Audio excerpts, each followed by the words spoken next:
sa Papa Dudut Stories, ikaw ay hindi nag-iisa.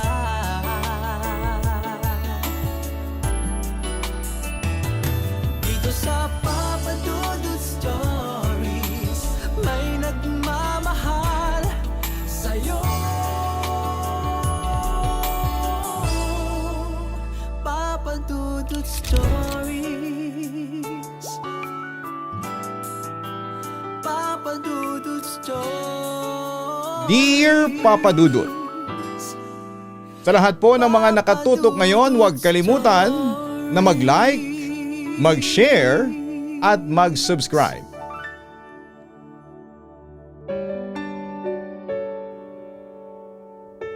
Magandang araw po sa inyong lahat. Ako po si Sarah V.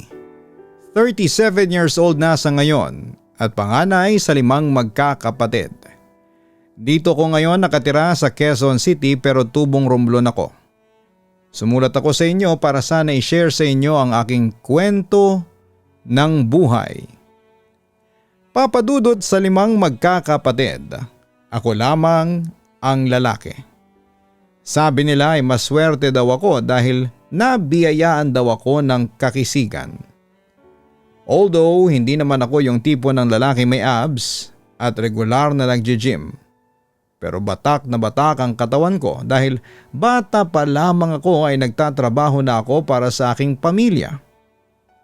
Sa katunayan, 13 years old pa lamang ako nung una akong magtrabaho bilang isang tendero.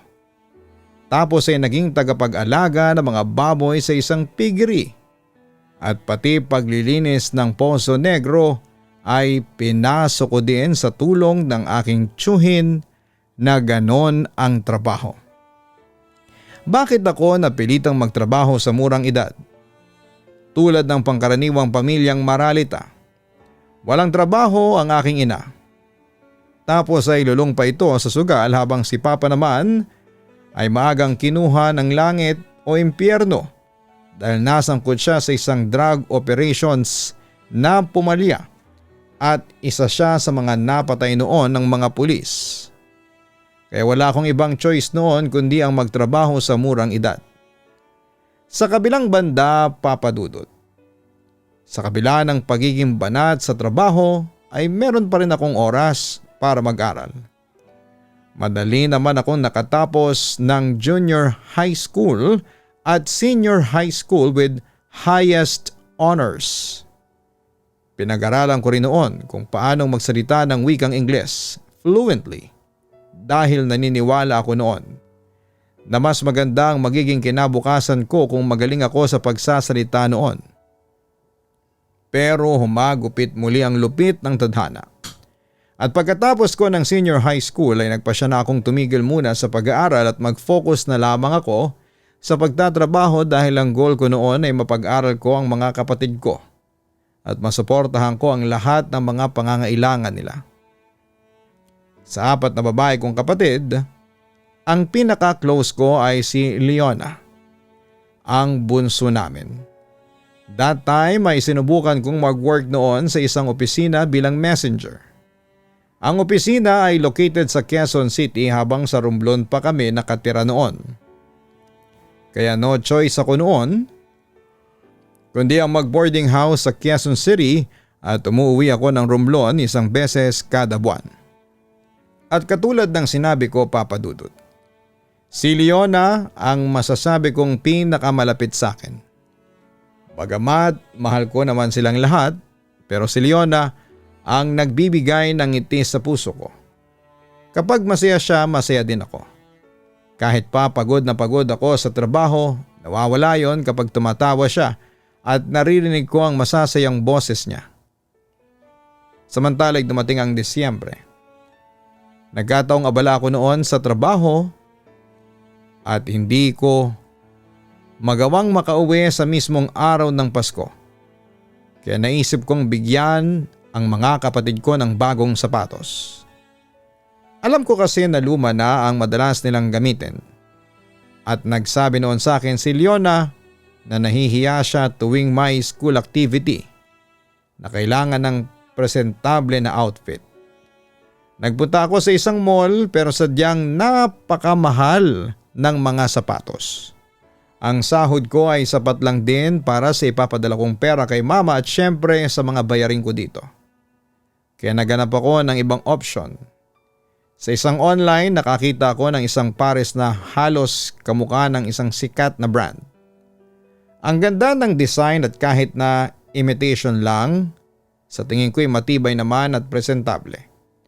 Ang importante sa akin ay bago at malinis at inisip ko na perfect ito para kay Leona. Magiging masaya siya. Binili ko kaagad 4 na sapatos na pambabae para sa 4 na kapatid ko. Pero espesyal yung kay Leona kasi nag-request siya sa akin noon na yung paborito niyang Disney princess ang gusto niyang tema ng kanyang sapatos. Sinunod ko naman yon, Papa Dudut, dahil yon ang alam kong magpapaligaya sa kapatid ko. Kinabukasan bago ko pumasok sa trabaho ay agad kong pinadala sa probinsya ang mga regalo through courier. And after 4 days ay tumawag ako sa aking ina, pero ang nakausap ko ay si Leona. Tuwang-tuwa siya dahil na-receive na nila ang regalong dala ko. Pati si mama ay binilahan ko din noon ng bag, sapatos at syempre ibinigay ko sa kanya ang buong 13th month pay ko. Kuya Sir V, thank you ha, sabi niya sa akin. Nagustuhan niyo ba ang regalo ko sa inyo? Tanong ko sa kapatid ko. Opo, gustong gusto rin po ni na Ate Shelly, Ate Trisha at Ate Bibi ang mga sapatos at damit na binili niyo para sa amin. Pakiramdam ko ay sulit na sulit ang pinaghirapan ko. Ang saya-saya ko ng araw na yon, Papa Dudut. December 24, muli akong tumawag kay mama para sila ay kumustahin at batiin ng Merry Christmas. Pero ang sumagot sa akin ay si Leona. Kuya Sir V, nagalit si mama sa mga niregalo mo sa amin. Panimula niya. Siyempre nagulat naman ako sa aking narinig. Bakit naman magagalit si mama? Usisa ko. Si mama po kasi pinagmalaki sa mga kapitbahay natin asenso ang buhay mo dyan sa Maynila. Kaya pinakita niya yung mga regalo mo sa amin doon sa mga kapitbahay. Pero napahiya si mama kasi puro peke pala yung mga niregalo mo sa amin. Paliwanag pa ni Leona. Narinig ko pa sa background ang boses ni mama na tila nagreklamo. Hindi ko maintindihan ang sinasabi niya basta ang alam ko ay may kinalaman sa peking sapatos na binili ko. Pwede ko bang makausap si mama? Pilit kong kinakalma pa rin ang boses ko. Ayaw kanyang makausap. Kuya, pinahiya mo kasi siya sa mga kapitbahay natin. Kung peke lang din pala ang ireregalo mo sa amin, sana hindi ka na lang daw nagregalo. Aniya. Papa Dudut, pakiramdam ko ay may malaking bagay na humampas sa puso ko. Napakasakit. Hindi ko inasahan ang ganong reaksyon mula kay mama. Alam kong may pinagdadaanan kami at sa dami ng pagtulong ko sa kanila. Akala ko ay may sapat siyang pagpapahalaga sa bawat bagay na ibinibigay ko. Hindi ko hinahangad na suklian niya ako ng kahit na ano. Pero ang insultuhin ang regalo ko dahil lamang sa hindi ito original. Para akong sinampal. Hindi ko alam kung ano ang mararamdaman ko. Halo-halo ang galit, lungkot at pagkadismaya. Buong araw ay hindi mawala sa isipan ko ang mga nangyari. Matinding kirot pa rin ang dinulot noon sa puso ko. Sa susunod na Pasko siguro ay pera na lamang ang ibibigay ko. Pero kahit na anong gawin ko ay hindi ko maiwasang itanong sa sarili ko na ano ba talaga ang mahalaga sa isang regalo. Ito ba ay tungkol sa presyo, sa tatak o sa pagmamahal at pag-aalala na ibinigay sa iyo? Pero Papa Dudut, pinalampas ko yon alang-alang sa Christmas spirit. Hindi pa rin ako tumigil sa pagsuporta sa kanila, lalo na kay mama dahil pakiramdam kong obligasyon kong gawin yon para sa kanila. Kaso Papa Dudut, nang sumunod na taon ay sunod-sunod na pagsubok ang dumating sa buhay ko. At ang pinakamalala doon ay ang pagkakasib ako sa trabaho bilang isang messenger. Siyempre sobra akong nag-alala dahil meron akong pamilyang sinusuportahan sa Romblon. At hindi pwedeng mahinto yun kaya naghanap ako ng trabaho. Napasok ako noon sa isang call center. Since fluent naman ako magsalita ng wikang Ingles, pero papadudot na realize ko din kaagad na hindi swak sa personality kong palaban ang pagiging call center. Kaya muli ako nawala ng trabaho noon. And luckily noong messenger pa ako ay nakapag-aral ako ng driving at nagkaroon ako ng driver's license. Kaya sinubukan ko mag-apply noon bilang driver sa isang mayamang pamilya. Pero noong time na yon ay may na-hired na raw sila at hardinero na lang daw ang hinahanap nila. Pero kahit na wala akong alam sa paghahardin, ay sinubukan kong mag-apply at natanggap naman ako noon, Papa Dudut. Isang araw habang tirik na tirik ang araw at kakatapos ko lamang mag-grass cut at magdilig ng mga mamahaling halaman ni na Madam. Pagod na pagod ako pero kailangan ko nang ibalik ang mga gamit sa bodega para makauwi na rin ako kaagad sa amin. Pagbukas ko ng pinto ng bodega ay parang tumigil ang mundo ko. Sa sobrang gulat sa nakita ko sa loob ng madilim na sulok. Nakita ko po si Madam at ang kanilang driver na seryosong gumagawa ng milagro sa gitna ng mga lumang gamit. Halos mabitawan ko ang mga dala ko dahil hindi ko akalain na ang isang respetadong babaeng katulad ni Madam ay gagawa ng ganon. Agad silang naghiwalay at halatang natataranta dahil hindi nila inaasahan na may papasok sa oras na yon. Lalo na at alam nilang tapos na ako. Dali-dali akong lumabas at naglakad patungo sa gate para umiwas sa gulo dahil ayaw ko talagang madamay sa mga sekreto ng mga mayayaman. Pero bago pa man ako tuluyang makalabas ay narinig ko ang boses ni Madam at tinawag ako at pinapupunta muna sa kanilang mini office room. Wala pa si Sir sa bahay noong oras na yon. Kaya kabadong-kabado ako habang naglalakad papasok sa loob ng opisina nila. Inisip ko na baka sisecurityhin ako o kaya ay tatanggalin na ako sa trabaho dahil sa nakita kong hindi ko naman sinasadya. Pagpasok ko sa office ay seryoso ang mukha ni Madam. Pero agad siyang kumuha ng isang makapal na sobre at inabot ito sa akin. Sabi niya ay gift niya daw yon sa akin dahil sa sipag ko basta ang tanging kapalit lang ay manatiling tikom ang bibig ko. Agad kong tinanggap ang pera dahil sa totoo lang ay sobrang gipit kami sa buhay at kailangan namin ang panggastos para sa bahay. Nangako naman ako sa kanya na hindi makakalabas ang sikretong yon kahit kanino basta maayos lang ang trabaho ko at ligtas ang pamilya ko. Simula ng araw na yon ay naging madalas na ang pag-aabot sa akin ni Madam ng mga sobrang may labang pera tuwing magkikita kami. Dahil sa mga perang binigay niya ay unti-unti kong naayos ang aming bahay sa Romblon. Napag-aral ko ang mga kapatid ko. At this time, naibibili ko na sila ng mga original at branded na sapatos at damit. Malaki ang naitutulong ng mga sobrang yon para guminhawa ang buhay ko at ng buhay ng aking ina at mga kapatid kahit papaano mula sa hirap. Pero habang tumatagal ay unti-unti na akong kinakain ng konsensya ko dahil alam kong galing sa pananahimik ang bawat sentimong natatanggap ko sa kanila. Hindi ko maiwasang maisip kung hanggang kailan ko kayang dalhin ang bigat ng sekretong ito.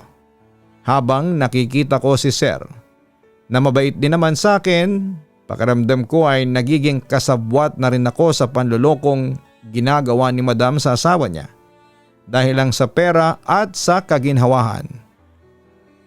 Minsan ay napapatigil ako kung tama pa bang tanggapin ang susunod na sobre o dapat na akong tumigil sa pagtanggap ng tulong niya.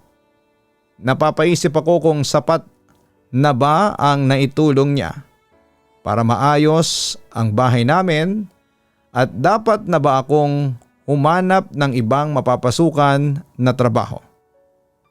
Ang hirap timbangin ang sitwasyon ko noon dahil sa isang banda ay kailangan ko ang pera pero sa kabilang banda ay ayaw ko namang magsinungaling.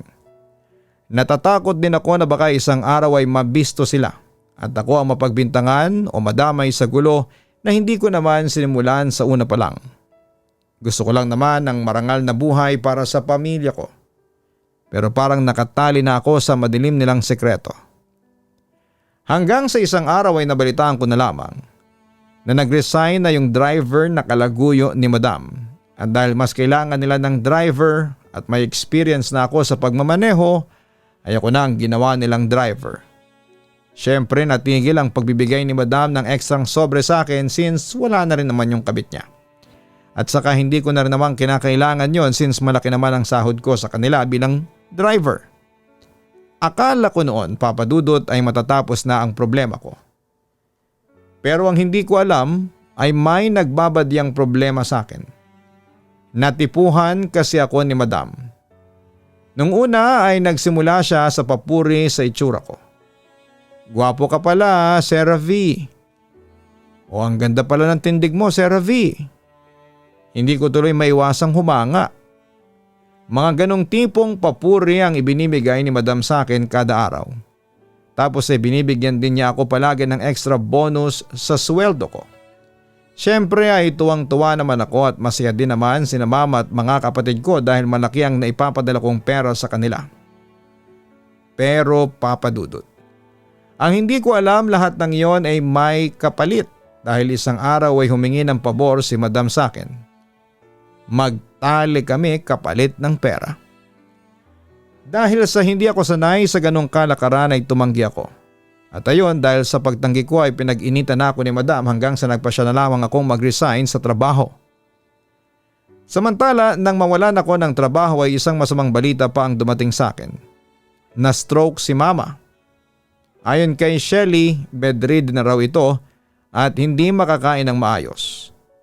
Hindi raw nila maalagaan si Mama dahil pumapasok daw sila ng trabaho. Kaya nagpasya na akong bumalik ng Romblon para akuin na ang pag-aalaga sa aking ina.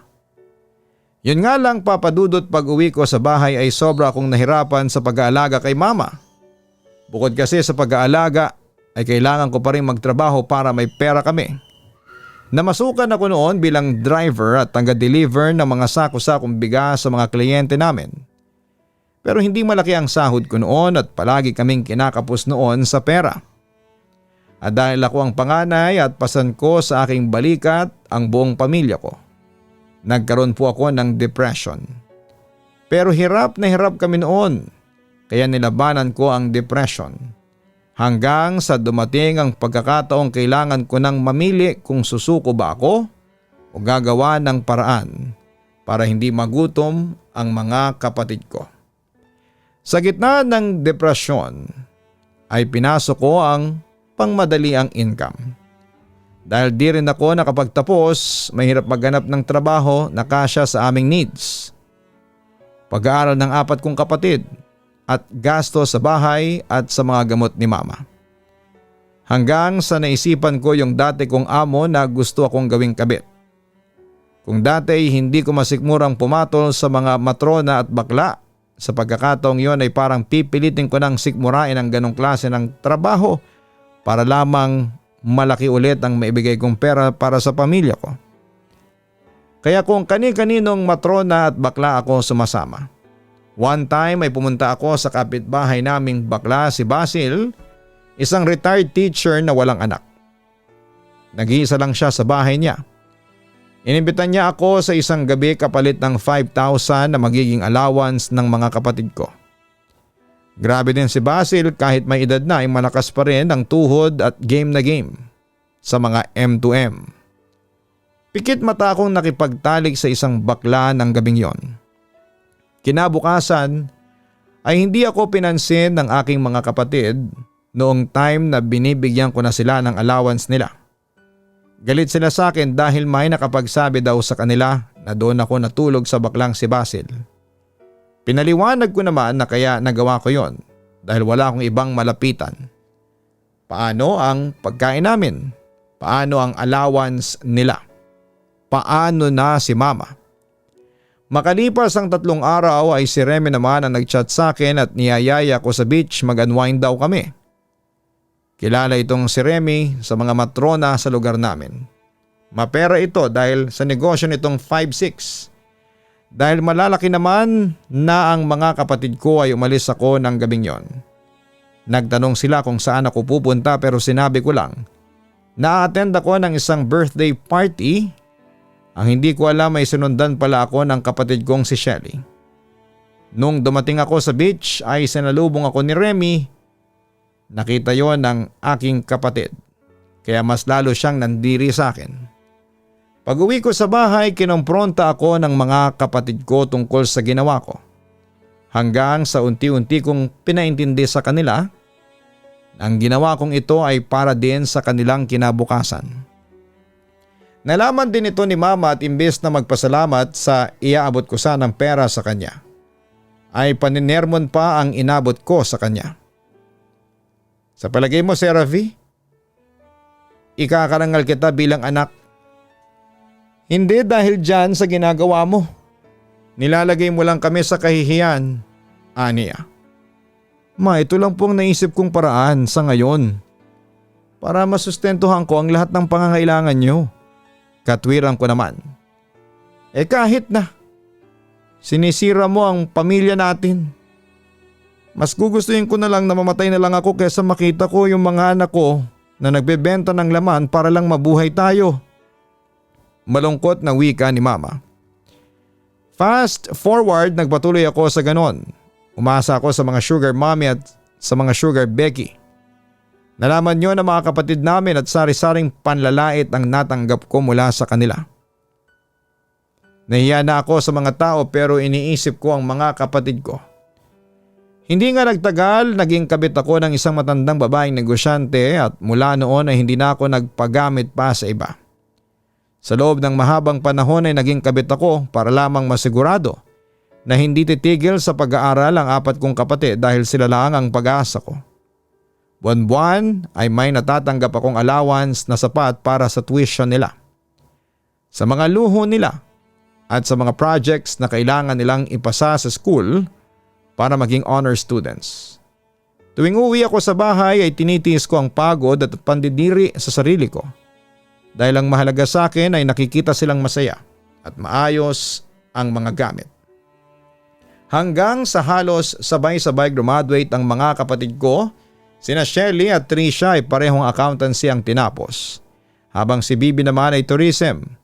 Si Leona naman ay magtatapos na noon bilang senior high school.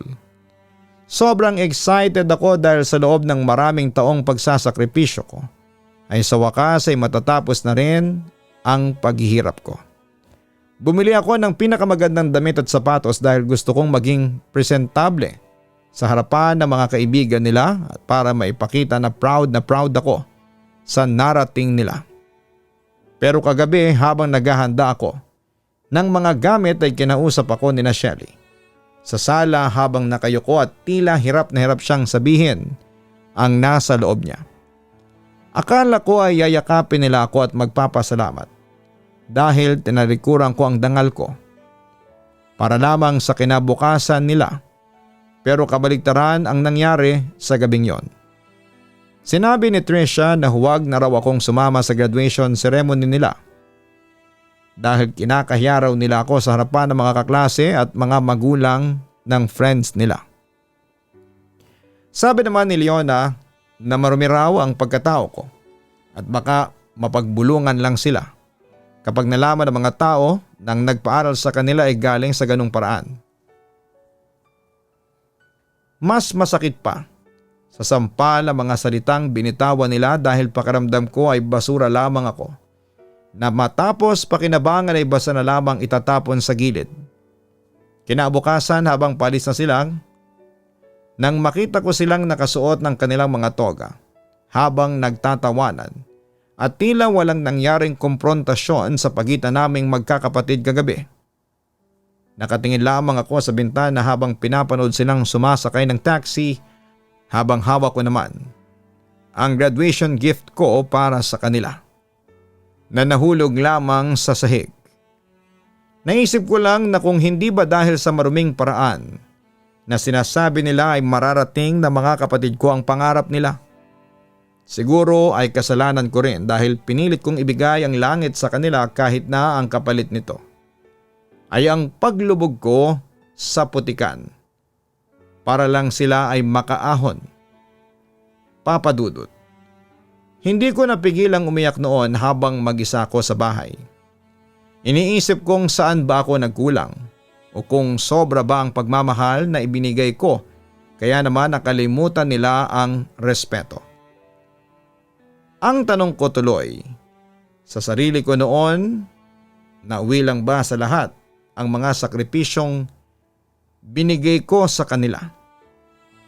Samantala'y lumipas sa mga taon, nagkaroon ng magandang trabaho ang mga kapatid ko. Hindi nagtagal ay nagkaroon sila ng sarili nilang pamilya. Si mama naman ay lumisa na sa mundo dahil na rin sa katandaan. Kaya ako na lamang ang naiwang mag-isa. Pero imbis na mag-self-pity ay nagpa siya kung baguhin ko ang aking buhay. Bumalik ako sa Quezon City at namasukan bilang call center agent. Hindi nagtagal ay nagpatuloy ako sa pag-aaral. Sa ngayon ay third year college na ako sa kursong Foreign Service. Wala pa rin akong sariling pamilya kasi concentrated ako sa trabaho at sa pag-aaral ko. Ang hinihingi ko na lang sa Panginoon na sana'y bigyan ako ng good health para matupad ko ang aking mga pangarap. Papadudot ang buhay ko kung tutuusin ay parang teleserye.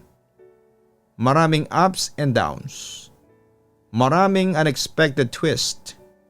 Idagdag pa yung mga naging kontrabida noon sa buhay ko na nabigong pabagsakin ako. Pero kinalimutan ko na yon. Hindi naman kasi ako nabubuhay para sa nakaraan, kundi para sa aking kinabukasan. Tungkol naman sa mga kapatid ko ay wala na rin akong sama ng loob sa kanila.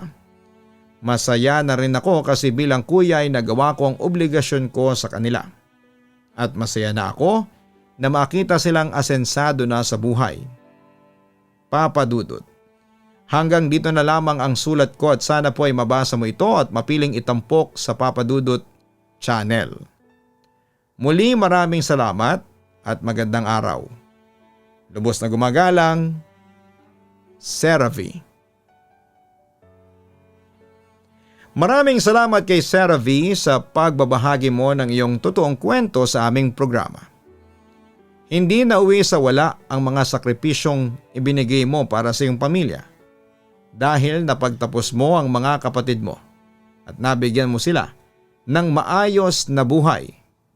Kung hanggang ngayon ay kinakahiya ka pa rin nila dahil sa ginawa mo, ang isipin mo na lang ay hindi nila mararating ang kinakatayuan nila ngayon kung hindi dahil sa iyo. Ang mahalaga, nagbabagong buhay ka na at inaayos mo naman ang iyong sarili. Panahon na para intindihin mo naman ang iyong sarili. Tuparin mo ang mga pangarap mo. May awa ang Diyos at tutulungan kanyang makabangon ng tuluyan at maranasan ang sarili mong tagumpay.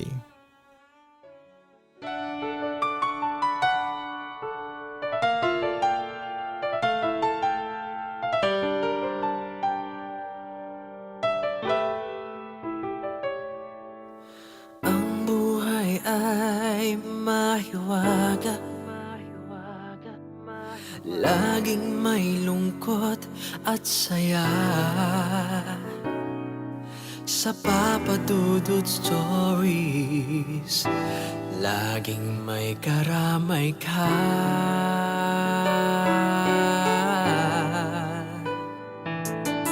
Mga problemang kay bigat,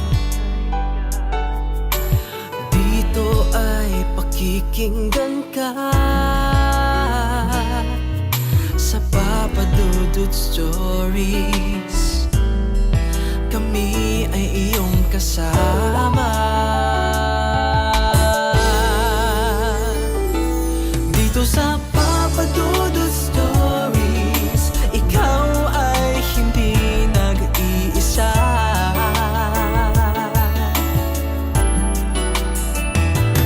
Dito sa Papa Dudut Stories, may nagmamahal sa'yo.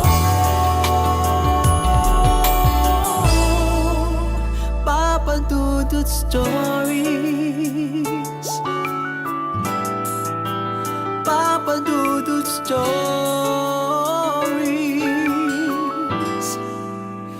Papa Dudut Stories.